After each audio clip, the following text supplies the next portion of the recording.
ভিন্ন ধরনের ভোট আসতে পারে, অন্য কেউ মানে মেজরিটি পাইতে পারে, এটা চিন্তাই ওনারা করতে পারেন না। এটা তো এরকম আমরা ছাত্র সংসদে দেখেছিলাম যে ডাকসুতে তো ছাত্রদল ছাড়া প্রশ্নই আসে না। এইভাবে জাকসু সব জায়গায় তো ছাত্রদলই তো আসবে, তাছাড়া আর কোন সংগঠন আছে?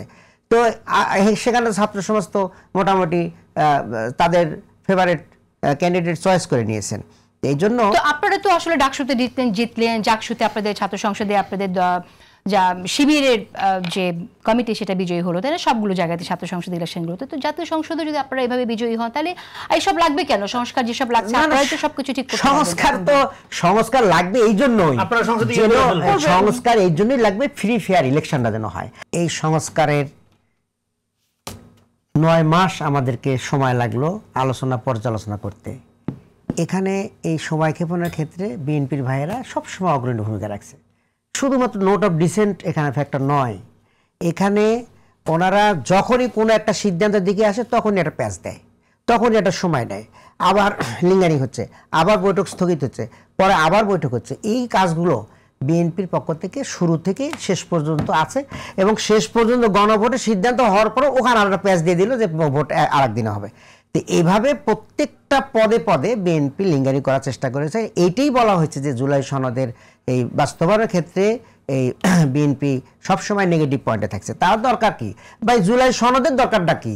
তারা হচ্ছে যে ভাই নির্বাচনটা হয়ে যায়, আমরা যা মোটামুটি চেয়ারে বসে যাই, এই একটা মেন্টালিটি নিয়েই ওনারা কাজ করছে। এখানে যে ভিন্ন ধরনের ভোট আসতে পারে, অন্য কেউ মানে মেজরিটি পাইতে পারে, এটা চিন্তাই ওনারা করতে পারেন না। এটা তো এরকম আমরা ছাত্র সংসদে দেখেছিলাম যে ডাকসুতে তো ছাত্রদল ছাড়া প্রশ্নই আসে না। এইভাবে জাকসু সব জায়গায় তো ছাত্রদলই তো আসবে, তাছাড়া আর কোন সংগঠন আছে? তো সেখানে ছাত্র সমাজ তো মোটামুটি তাদের ফেভারিট ক্যান্ডিডেট চয়েস করে নিয়েছেন।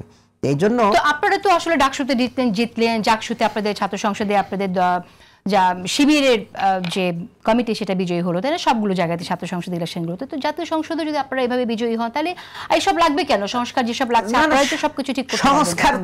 সংস্কার লাগবে এই জন্যই, সংস্কার এই জন্যই লাগবে, ফ্রি ফেয়ার ইলেকশনটা যেন হয়।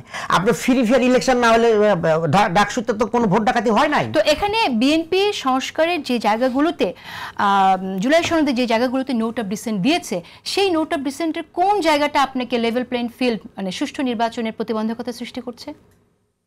যেগুলো না লেভেল প্লেইং ফিল্ড এক জিনিস, এবং না আপনি তো বললেন যে জুলাই সনদে এটা দরকার কারণ যেন সুষ্ঠু নির্বাচন হয়, তাহলে সুষ্ঠু নির্বাচনে কোন জায়গাটা এই নোট অফ ডিসেন্ট কোন জায়গাটা বাধা সৃষ্টি করছে? না নোট অফ ডিসেন্ট বাধা সৃষ্টি করছে মানে কি আপনার সামগ্রিক কাঠামোতে এগুলো। আমরা শুধু নোট অফ ডিসেন্টের কথা তো বলি নেই, আমরা বলেছি যে এই জুলাই সনদ বাস্তবায়নের ক্ষেত্রে যে প্রতিবন্ধকতা সৃষ্টি করা তারা পদে পদে সৃষ্টি করেছে। এটা তো অনেক আগেই সমাধান হয়ে যেত এবং অনেক আগেই আমরা এতে চলে আসতে পারতাম, এটা মানে গণভোটে আসতে পারতাম অথবা বাস্তবায়নে চলে আসতে পারতাম।